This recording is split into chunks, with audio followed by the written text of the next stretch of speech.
राम नहीं कर सकता, नहीं कर सकता। आप भी इस बात को गांठ मार के रख लो। अगर आपके जीवन का कोई उद्देश्य है, उद्देश्य को पाना चाहते हो, सफलता प्राप्त करना चाहते हो, चाहे 25 बार फेल हो जाओ फिर भी 26वीं बार ट्राई करो, क्योंकि तब तक फेल नहीं होगे जब तक तुम मन से हार नहीं जाओगे।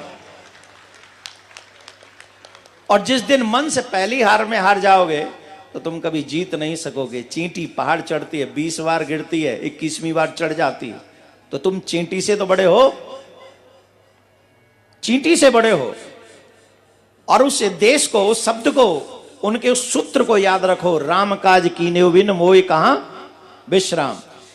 आखिरी बात, यहां जन समुदाय जो उपस्थित है उनसे भी मैं निवेदन करूंगा, क्योंकि महाराज जी ने कहा इसलिए जाएंगे कि मैं वशिष्ठ गोत्रीय ब्राह्मण हूं और इस मुकदमे में रामलला नाबालिग हैं। जब वादी नाबालिग होता है तो उसकी ओर से माता पिता और गुरु कोर्ट में प्रस्तुत होते हैं। तो मैं संबंधतः राम जी के गुरु पक्ष का हूं, गुरु हूं। मैं जाऊंगा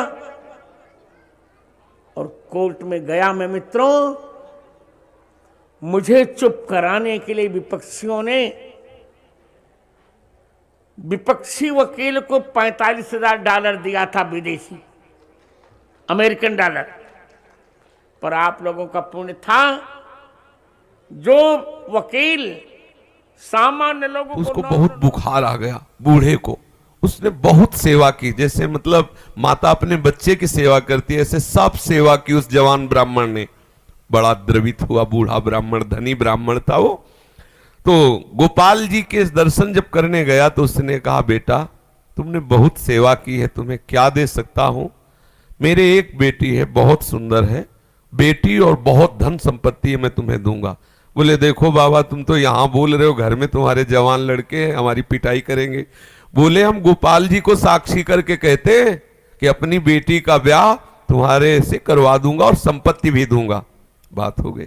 तीर्थ यात्रा करवा के जब घर पहुंचा तो बूढ़े की हिम्मत नहीं कि बात कर सके लड़कों के सामने, क्योंकि बेचारा गरीब ब्राह्मण का लड़का। महीना भर सोचता रहा कि कभी न कभी तो सूचना दे, वो तो सूचना ही नहीं। तो घर गया उनके और बोला, देखो बाबा आपने कहा था कि तुम्हारा लड़कों, जिसका नाम विक्रम था, वो गद्दी पर बैठा, वहां का राजा बना। तो मीरा के चरित्र में जो राणा का नाम आया, जो सबसे ज्यादा क्रूर था, तो राणा विक्रम ज्यादा क्रूर था। मीरा को बहुत सताया राणा विक्रम ने। एक बार बहुत सी गुप्तचरियों को राणा विक्रम ने बुला करके कहा कि तुम सब मीरा की रखवारी करो।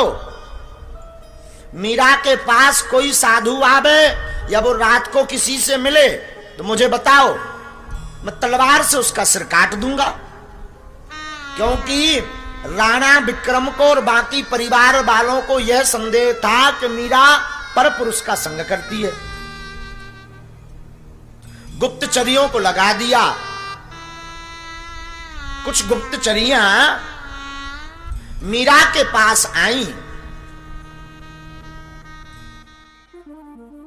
संसार में ना दुख है ना सुख है। अच्छा, सुख और दुख कहां मिलता है, कहां से प्रकट होता है बताओ?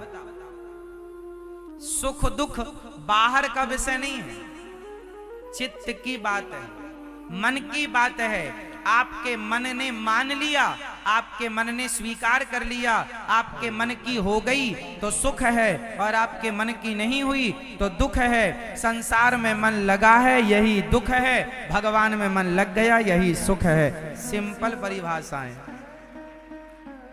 सुख दुख होते ही नहीं है। सुख दुख व्यर्थ में हम लोग दुखी हो जाते हैं। जैसे हमें किसी ने गाली दी, आपकी सास ने आपको गाली दी, आपके पति ने आपको गाली दे दी, तो आपको क्या लगा? महाराज हम बड़े दुखी हैं, सब हमें गालियां देते, हमें डांटते रहते, हम बड़े दुखी